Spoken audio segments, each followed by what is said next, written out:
Okay. I don't know if it's working. Good morning. Welcome back to Italy. I had a long night discussing with people who like to use the choke collar, and they argue whenever I try to teach people not to use it. So it was quite terrible, and I'm happy to talk about something much more in line with my view about how we can live with dogs, what we can do to help dogs who live with us. I think we are the most difficult environment for an animal. Nothing is more complicated than living with humans. And the least we can do is help our friends, our dogs, to cope, to understand how to fit in. So my work is now mainly based on teaching people how to understand dogs and help dogs and feel empathy for the dogs, rather than changing dogs' behavior or making dogs fulfill the owner's expectations and needs. And of course, this is sometimes it's quite difficult to understand, especially when the whole culture is about punishing the wrong behavior or inhibiting the wrong behavior and reinforcing the good behavior, which to me sounds quite similar in some case, because it's always about the behavior we see and how we want our dog to change the behavior to feel better. So it's mainly about us. So my presentation is about something that changed my work and also my life with my dogs, and in general, my perception of dogs. Something that is sometimes difficult to understand, because with so much use now to think in terms of reinforcers and behaviors, that it is sometimes difficult for people to see the difference. So hopefully I will be able to show you why to me it is different, and why I use coping strategies to help dogs and owners, of course. So let's start with the presentation. Somewhere it's here and here. And here we go. So yes, I am still there. I'm still terrified of being live, but still, it's better than last time. Last time I was more worried that something wouldn't work. I already apologize if Sonia will start screaming in some moments, because she's a great guardian dog, and it could happen that someone dares to walk in front of our garden. So if you feel, if you hear her screaming, it's just her guarding attitude that makes her. So coping strategies for dogs and owners. Just a very quick view of how it all started. In the early 90s, I saw a demonstration of monitoring, and I thought it was the most beautiful dog sport I ever seen. So I wanted to train a dog for monitoring and compete in monitoring. So I got my first Malinois, Matisse. Matisse is a surname, because people tell me it's a female. She was a female, and it's a male name, was surname. So she was and she was called Matisse. When she was around 7 months of age, she attacked, without biting, but she attacked another dog, and it was.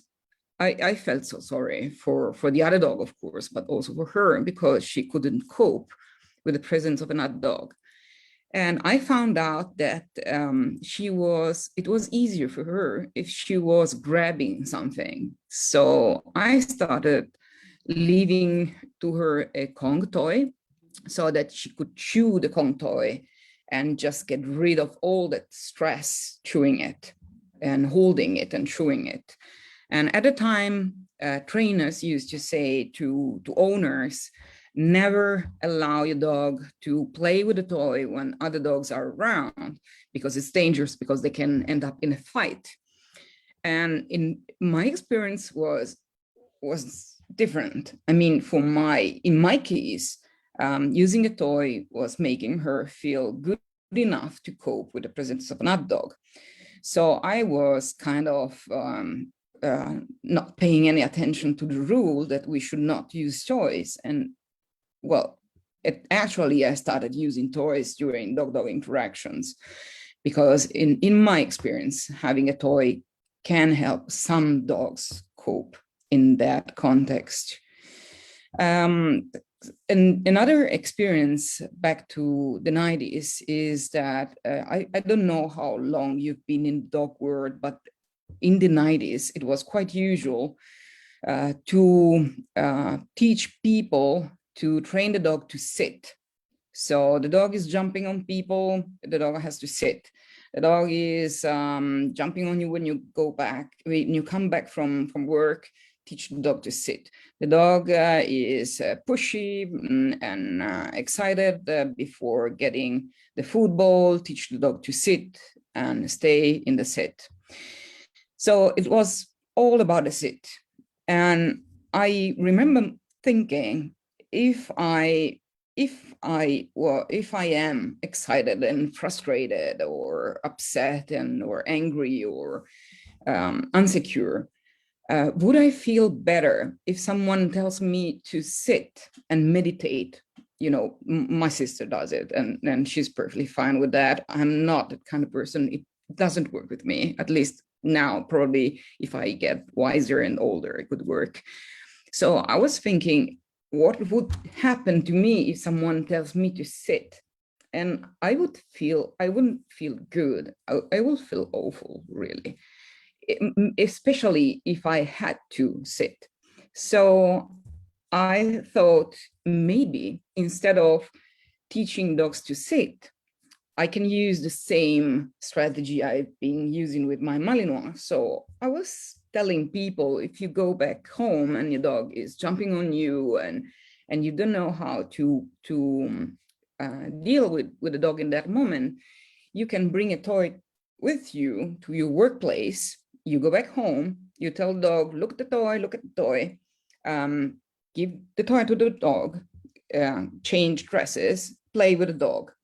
And eventually you will go back home, leave the toy in the house, ask the dog to go and find the toy, and you have the time to change dresses and play.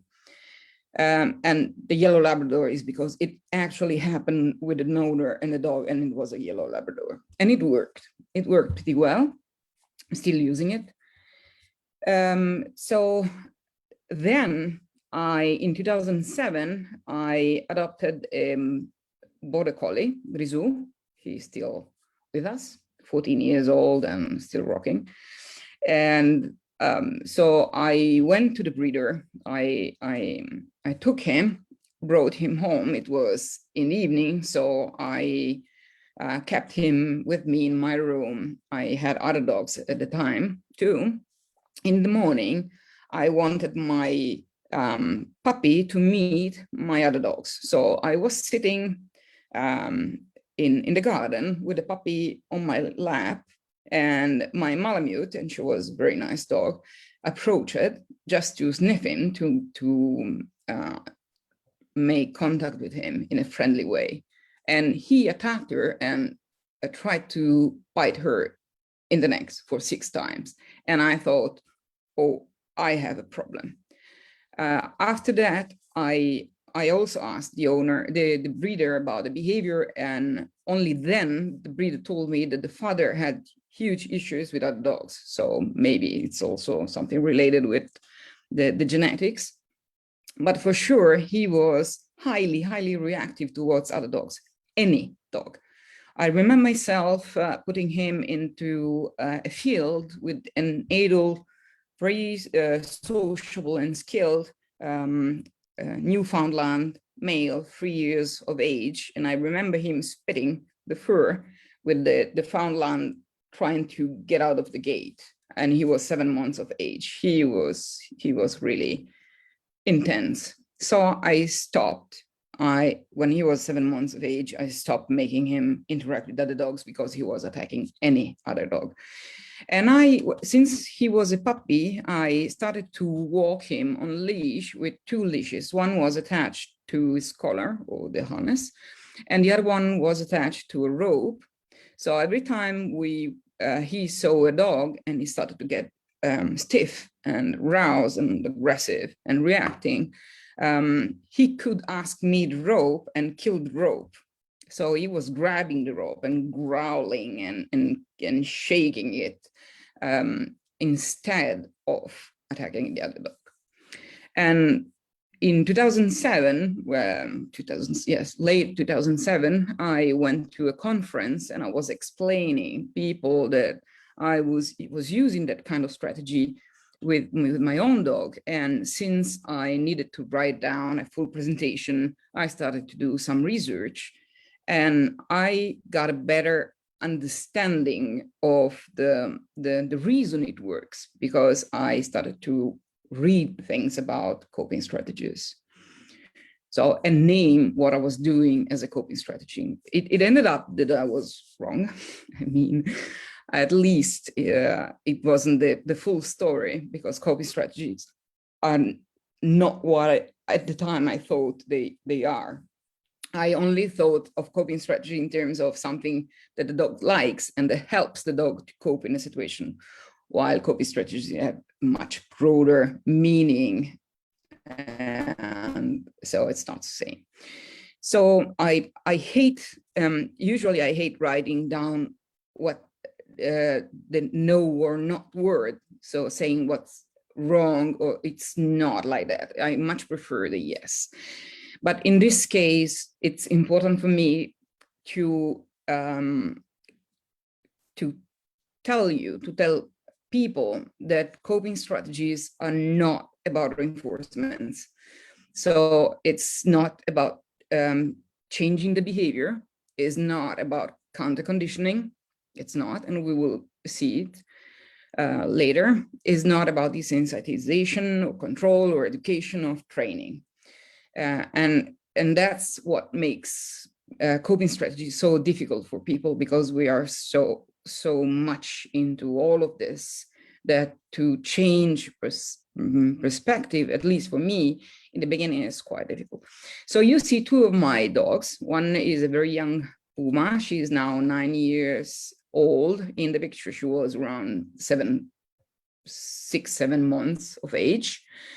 And you can see that she's grabbing a ball. So we were actually staging the picture, but that's what she did. Actually, she was destroying all the pillows. She loved to destroy pillows. She didn't kill herself eating it, but definitely destroying was her thing. And in the other picture is my youngest dog, Zonne. She's a French bulldog. She is now 1 year and a half. And she is more destructive than any other dog I had previously. So she is really a destroyer. She can destroy anything. And the one reason I put these 2 pictures is that instead of preventing the destructive behavior, instead of stopping it or putting the dog in a cage or telling no or whatever, giving the dog a bone or you know, trying to change the behavior. What I do, I provide the dog any kind of different items to be able to destroy. So you can see Zonne's personal destruction box. She doesn't need a destruction box anymore. So she has toys and she has things that she likes to destroy, especially cardbox and very old bones. She likes to chew them. And sheepskin, that's her favorite toys and whatever. But she doesn't need a destruction box in the house. while when she was younger, she had it and she was using it. And I am teaching people to have a distraction box. If the dog needs to chew and play and destroy something, the dog can actually pick an item from the distraction box and do whatever the dog wants. So what's coping strategies? I will not talk very much about the theory. It's a huge amount of information about it. There is a huge amount of information about the theory. So it's quite easy to access to information about this topic. I will talk more about my personal experience. So there's no black and white slides for that reason, because it's all black in this case. So coping strategies are a response to aversive situation, the behavioral and physiological efforts to master the situation, coherent set of behavior and physiological stress responses, which are consistent over time and which are characteristic to a certain group of individuals, because there are studies about personality and coping strategies, for example, in rats. There are rats that have a bigger latency for attacking, and dogs and rats that have a longer or shorter latency for attack, and that's related to the personality, and it's not context related.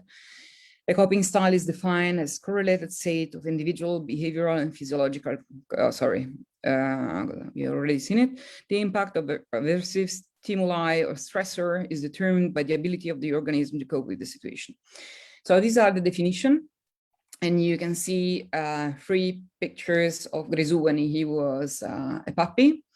And he's in the field with me and with an adult, highly sociable, highly skilled male golden retriever, Mago. Mago is coming close to us because I was playing with Grisou, and he was just checking on us. And Grisou leaves the ropes, threatens Mago, and then goes back to the rope. But you can see that he's jumping and almost grabbing my hand, because there is an increase in his level of aggressiveness. So he's not able to fully focus on the rope. He's more just trying to get rid of all that stress, so he's not completely focused. And you can see the switch in colors, because the yellow is when he's coping and he's using the toy to cope with the presence of Mago. The red is when he is attacking, and then we go back to the yellow with Grisou playing, also increasing the distance, as you can see in the picture. So these are pictures from the test I have done, some with the X-Fighting Pitbull project, and some more recently in shelters with the instructor course. And you can see many different reactions to the doll. So coping strategy is not about a single behavior or a single set of behaviors. Any dog, any different dog can have different, display different behaviors, but we can, at least we can group all these pictures in 3 different categories. In the first one, you can see a more sociable attitude. So the first dog on top left is definitely friendly and social. He's frontal because, of course, he's on leash. We were testing, so the situation wasn't that easy for the dogs, but he's sociable.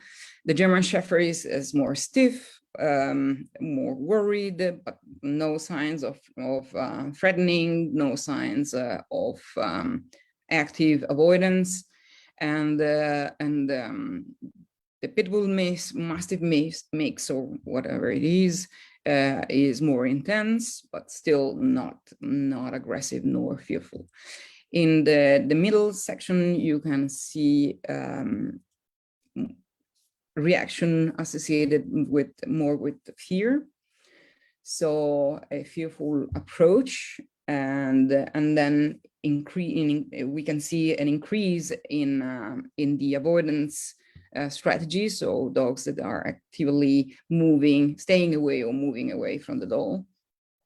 And in the last free picture, you can see a reaction associated with arousal or with aggression. So the last two pictures, Lion and Annibale, the two male pit bulls, were attacking the doll. So different behaviors, but we can see different categories of coping strategies. Sorry, sometimes my English gets really bad when I lose connection. So one way of describing, there are many, many different ways of categorizing and describing coping strategies. This is one that I found useful when we are talking about dogs. So one way of describing coping strategies is thinking of 4 different styles of coping strategies: escape, remove, search, and wait. So an effective strategy to get rid of an aversive stimulus is to increase distance to the stimulus, escape behavior. And you can see the picture of Sintra, Paulina Scout de Agua, displaying fear and avoidance towards a young male, Sam. Then we have remove. Instead of escaping the aversive stimulus, an animal can also act upon it and try to remove it. The enhancement of aggressive behavior that can be observed in situation of frustration is perhaps also a consequence of this coping strategy. And you can see the picture of 2 males. One is a Cane Corso Maremma sheepdog cross, and the other one is a Bosseron. And they are fighting along the fence.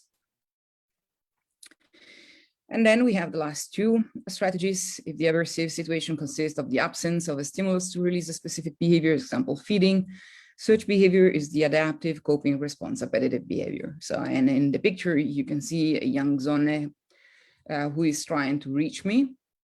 So what she wants in that moment is not food, but it is social interaction. If an animal can neither escape from nor remove an aversive stimulus, it is not adaptive to repeat these coping strategies over and over again. As an alternative, the animal might conserve energy and wait for a spontaneous change in the aversive situation, and we have the apathetic behavior. So if I was not opening the gate, she could try for long as she felt the need to try, but she would not get a result. So the only alternative is to wait, to do nothing. And that's mainly why people think, in my opinion, I don't want to be, I started this discussion about this, but in my opinion, this is why most people think teaching dogs to stay in a cage works.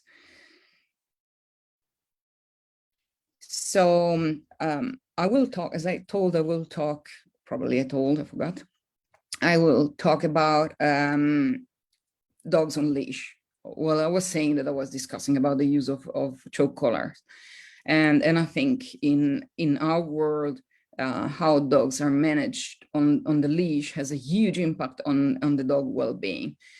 So it is so important that we as trainers and as dog owners find good solutions that prevent people from using coercion.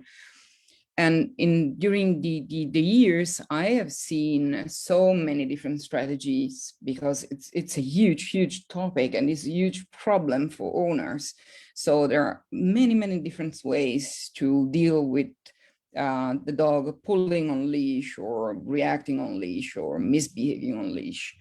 And I have just listed the one that came to my mind when I was writing the presentation. So the watch me default behavior, keeping the dog under threshold, the sit, heel position, and then using some tools like the easy walk or the gentle leader, even the calming cap, although I think it just disappeared.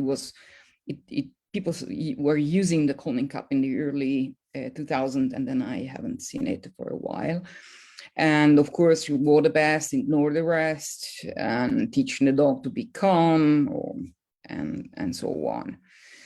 So And this is my mindset about a reactive dog on leash. I have reactive dogs. Grisou was a reactive dog at least. He's now 14 years old and he's quite peace and love. Kanji is a reactive dog. He started to attack other dogs because he got scared when he was 4 months of age. Lebanese chased him. He was deadly scared after the event. And when he was around 7-8 months old, he started attacking the other dog to feel in control, to feel like he had the power not to be in danger because he was dangerous. That's my explanation. So I'm pretty used to deal with a problem, not just as a trainer, but also as an owner. So when we think of a dog on leash, we usually think of with a reactive issue, we usually focus on 3 different phases.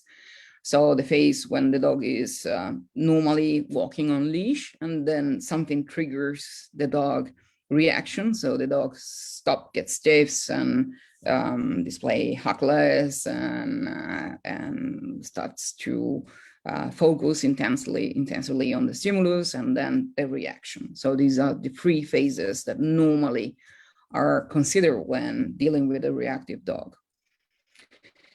When we think in terms of coping strategy, so aggressiveness as a strategy to remove a problem, a danger, we can imagine to picture the 3 phases like this. So there's the level of stress is increasing, and when it goes up a certain threshold, the dog reacts, and the reaction, we can name the reaction as a coping strategy. So coping strategies are all behaviors displayed when the dog is under stress and is trying to cope with the stress. Back to the 3 phases, we now can talk about the reaction as a coping strategy. But also, in my practice, I add a fourth phase. So it's not just walking normally on leash, getting aroused, triggered by something, reacting. There is also something that comes after all this, and I call it safety plus coping strategy. I used to call it a coping strategy, but I think I was wrong. So Lisa, sorry if you heard this bit of the presentation before I changed it, but I think it's better now because it's not only about displaying a behavior that helps the dog to cope with stress, but it's mainly displaying a behavior that helps the dog to get rid of stress, to decrease the level of stress in a safe context. So this is, for me, the meaning of the 4th phase. It means that the difference between the phase 3 and the phase 4 is that the phase 4 only begins if the dog is not more feeling in danger. So during all these years, when I saw and I tried also using different strategies to deal with reactive dogs on leash, what I saw is that most, if not all, the procedure focused on the first 3 phases. So walking the dog on leash, and for example, preventing the dog from getting triggered. So keeping the distance or asking the dog to watch the owner in the face instead of focusing on the environment. So it's controlling the dog or controlling the environment, asking people not to come too close, or teaching the dog to sit or to stay in the heel position. And when the dog is reacting, well, then it depends, of course, on the kind of methodology and approach that we have. So I will not consider all the inhibition stuff, but of course, who chooses to use certain tools will focus mainly on the reactive phase. So they will pay no attention to the dog when the dog is neutral, is not reacting. Neutral is a wrong word, but say is not reacting, it's better. And they will only pay attention to the dog if the dog is giving some signals of becoming reactive or is actually reactive. While when I work with owners of reactive dogs and I work with the dog on leash, I focus on the first and the fourth phase. So, and mainly on the fourth one in the beginning, especially. Because when you have a reactive dog on leash, what happens is that you walk waiting for a reaction, especially if you have a dog that really makes you feel vulnerable and insecure and like you are losing control. So it's like walking on a minefield. You are watching everything and expecting your dog to react. If the dog reacts, then your expectation is it's negatively, it's not positive, but it's still fulfilled. So you get what you were waiting for. The dog is reacting. And once the dog reacts, you'll be even more worried and aware of everything that's going on. So your brain is never at rest. You never switch off the fight and flight reaction response system. Yeah, system is a better word. So it's, to me, when I talk about coping strategies for dogs and owners, I'm not specifically working on the dog emotional state and motivation.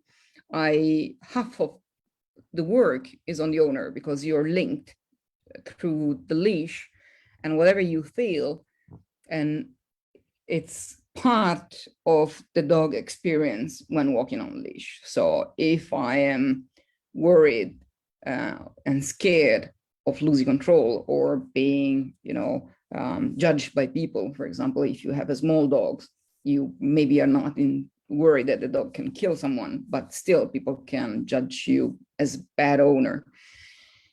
You will never be really able to help the dog.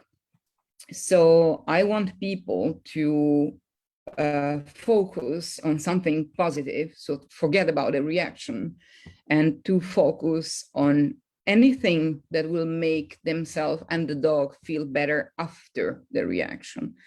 And of course, many people, especially those who have some kind of training experience, are so scared of reinforcing aggressiveness. So the main objection that I get is, so my dog was threatening another dog or a person, and you're asking me after the reaction to do something that makes my dog happy and feel good, and that will reinforce the reaction, the aggressiveness.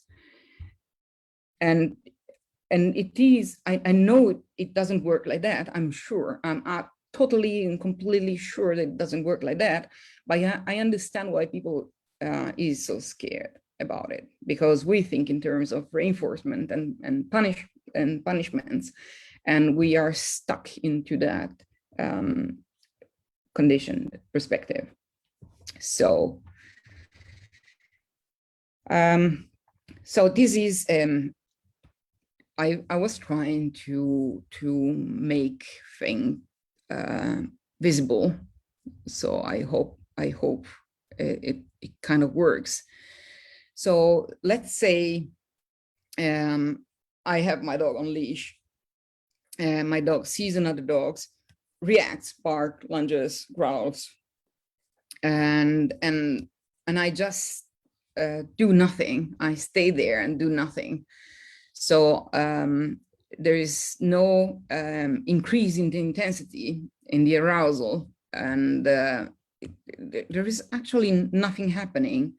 So that strategy is not working. the dog is not moving away, and I'm not moving away. I'm not doing anything. So everything stays in place like it is.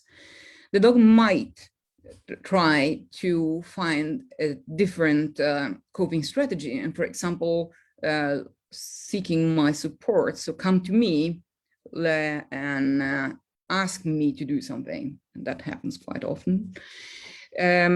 So we are switching from one coping strategy to a different one. And let's say that if I stand still while my dog is aggressive and I move away when my dog is seeking support from me, the dog is feeling better. So the second strategy is more efficient for the dog in reducing the level of stress. Then I can also do something that makes my dog feel good. And I call this phase the phase of recovery. So you can see in the picture the dog reacting, asking for support, and then playing, grabbing the leash, but whatever was the one picture that I found. So that's exactly how I work. So I make one coping strategies work better. So of course, I don't let a dog attack another dog to get rid of the other dog, or a person to get rid of the other person.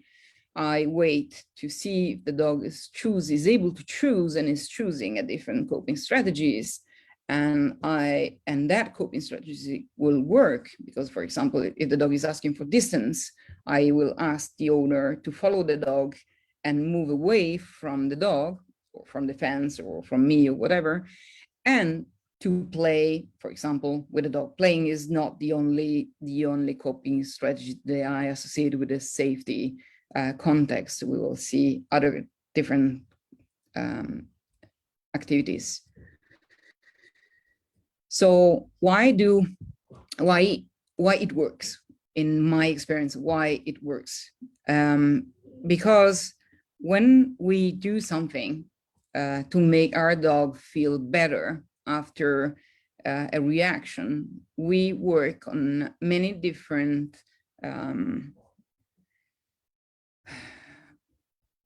consequences. Yeah, right. Sorry.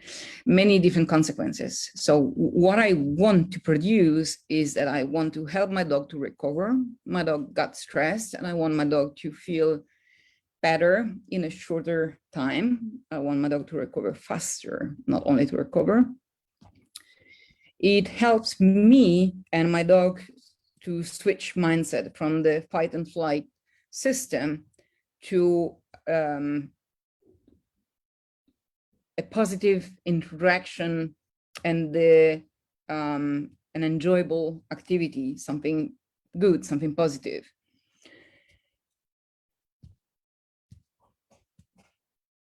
It's a dog choice, and it highly depends on how good we are doing it. It can become the solution. And to explain this, let me say about my experience with Kanji. Kanji is my youngest German Shepherd, the one who started to be reactive towards dog when he turned 7, 8 months old. So he was attacking other dogs on sight. He couldn't stand the sight of other dogs. So what I did is I used the ball, like with Grisou. I used the distance, so moving away from the other dog and playing with the ball.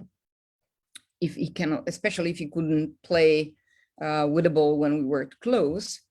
But eventually, he was the one who found the best coping strategy. And being a male and turning into adulthood, he started to use urine marking as a coping strategy.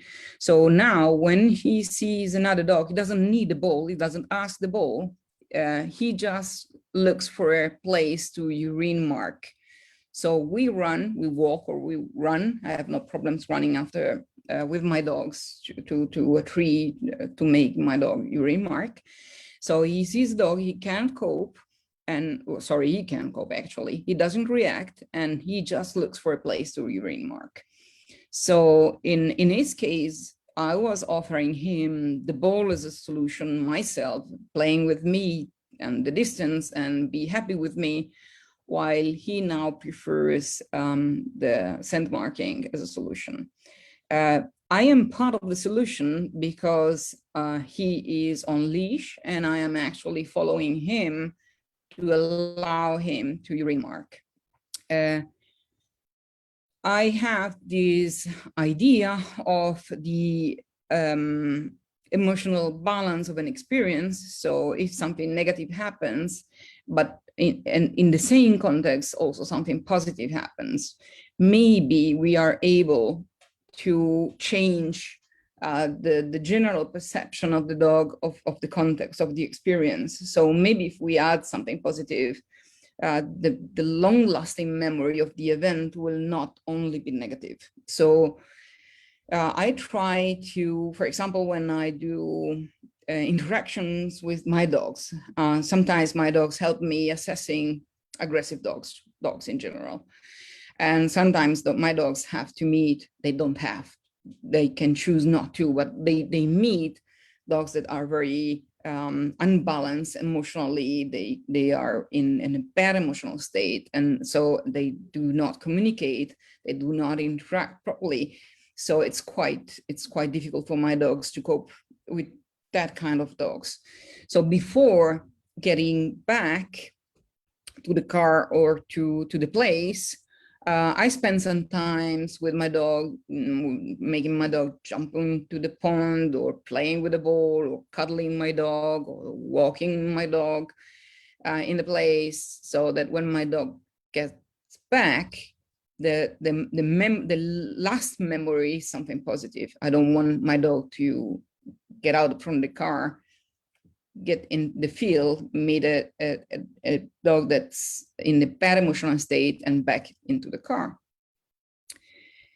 So what happened in my experience, what happens if what I call the recovery phase is really effective, the dog might anticipate that kind of strategy to coping strategy 2 or coping strategy 1. So by the end, you can hopefully have a dog on leash that is choosing not to react. And it's important that it's the dog choice. So I'm doing nothing to make the dog not react. I have my dog on leash. My dog can watch the other dog, not watch me. The dog can watch whatever my dog wants. So the dog can see the other dog, watch the other dog, and he can, on his own, choose to play with the ball, move away, urine mark, roll on the ground, whatever. Ask me for cuddles, whatever my dog wants. My dog can get anything from me in that moment if what my dog is asking, makes him feel better than reacting, and it's a better and more efficient coping strategy that helps in coping with stress. So you see here a dog that is watching something and then playing with the owner without reacting aggressively. And of course, you can say it doesn't work like that, or you don't believe me. This is a practical example. So in the first picture, I told the owner of the male German Shepherd that he could follow the dog, and he had to stop when the other dog was showing signs of fear. So that was the instruction. You can follow your dog. If the other dog shows signs of fear, you have to stop and stand still. The other dog is off leash, so the other dog can move away. Zaki with Lenka is the Dutch Shepherd, and she's highly sociable and highly skilled and has an amazing relationship with the owner. So she knows we were not putting her into danger, and you can see that she's staring at him and kind of trying to deal with the situation but she is still quite confident in the context. And also Lenka is very confident in the context because she knows I will control the owner.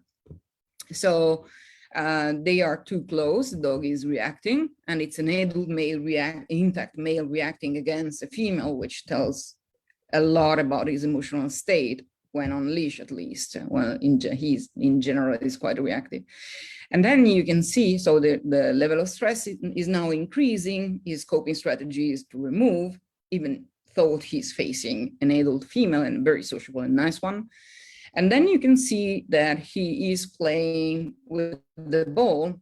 And that's when the moment when I ask people to play with the ball and they tell me, but I will reinforce the reactive behavior. So this is another example. This is a young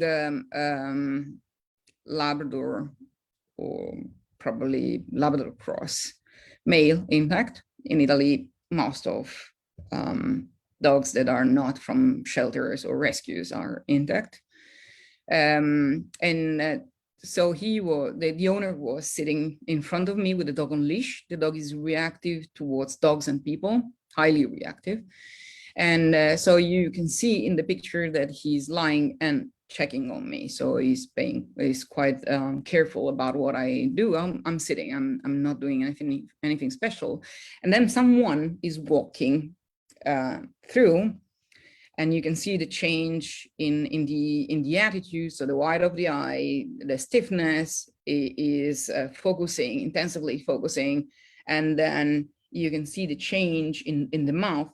So the mouth gets smaller, and they lift the lip and they pull the corners of the lip forwards, and that anticipates the full attack. He fully attacked. Of course, it was a leash and he didn't bite anyone, but he fully attacked the man.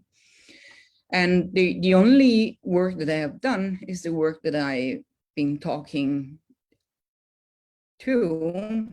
And this is exactly the same dog 1 month after, exactly the same situation. So checking on me, and then softening the eye, breathing and relaxing. So I did nothing but the work on coping strategies.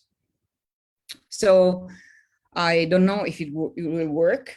I have no idea. Usually videos do not work on Zoom and on Facebook, but you have the video on the event if you want to see it. And just to explain what you will see, this is one of my students. She came to me with an adult male dog adopted from a shelter in Rome, La Muratella. His name is Spin. I honestly don't remember if he's intact or neutered. Honestly, I don't remember. Probably neutered. So the problem was, to me, the problem was that he was highly inhibited, not because of her. She got him from the shelter, and he was like in a box. He didn't express feelings or motivation. He was just walking like a zombie somehow. So I told her, to me, he's inhibited. And she said, can you do something to change this? And I said, yes, I can. But that will mean he will get worse. And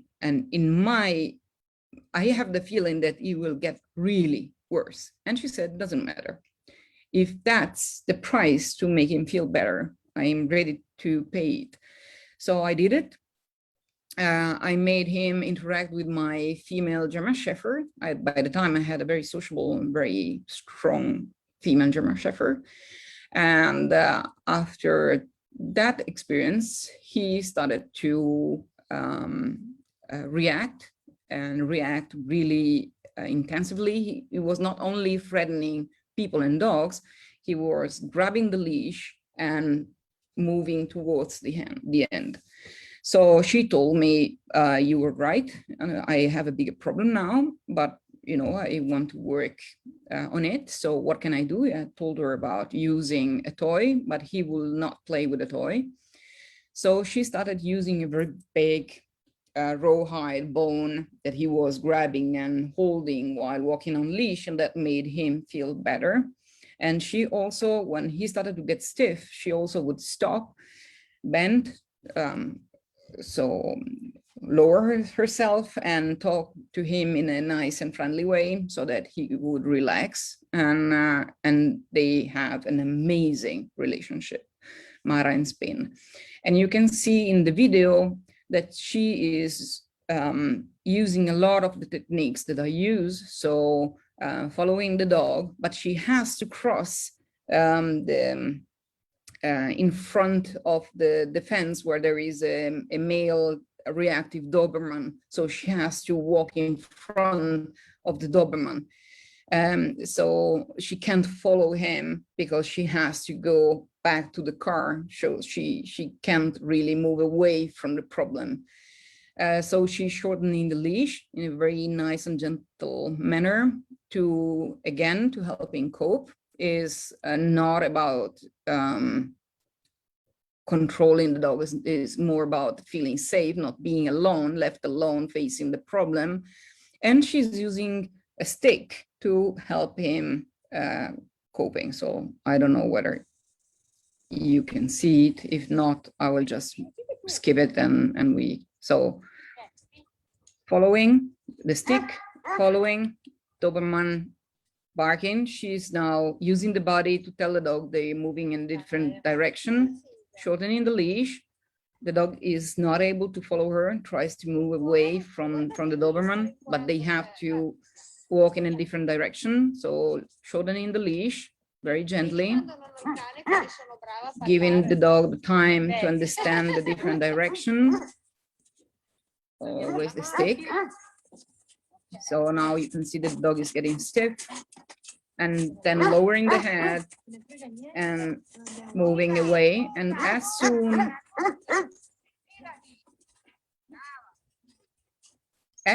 as the dog gets better, she has the leash longer. She lengthens the leash. So when I talk about safety, I refer to a set of information that I give to owners. And the set includes 3 different elements. So it's something that we do with our dogs to make the dog feel better. It's how we feel, if we feel connected and positive doing it. And it's about the distance, because sometimes dogs can focus on us, on playing, on feeling good and stay with us or do something only if they are at the right distance, especially in the beginning. So what I do is I work on 3 set of elements: distance in meters, and it's about the perception, is not about actually meters. Belonging is the attitude, so being connected with the dog and be positive with the dog even after the dog has displayed some aggressive behavior, and the coping strategy. As I said, the coping strategy can be of different kind, and you can see here some of the coping strategies that I found in pictures. So Kanji is using the tire to cope with a Zonne who wanted to mate with him. Zonne is using the sheepskin. Then you have the fox terrier displaying cut sheep. Some dogs run, some dogs become too intense, too focused, and we say hormonal or sexual in the interaction. Scent marking, urine marking, and chewing a log, or playing with water. Sometimes is swimming.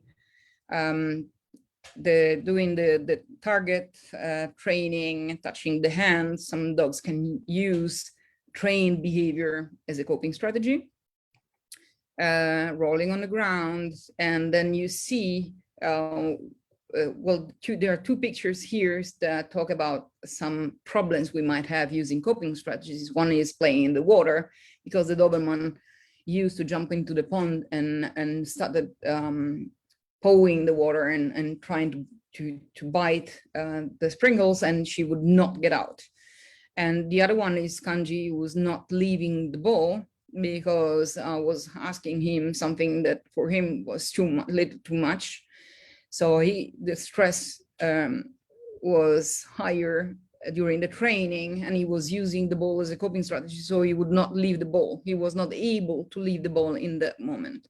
And when he doesn't leave the ball, I think maybe I have done something wrong in the training. I don't think my dog is dominant, or I'm not a leader or something like that.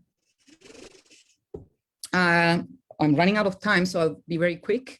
I made a survey in Facebook just for my personal interest, asking owners who are, say, they used to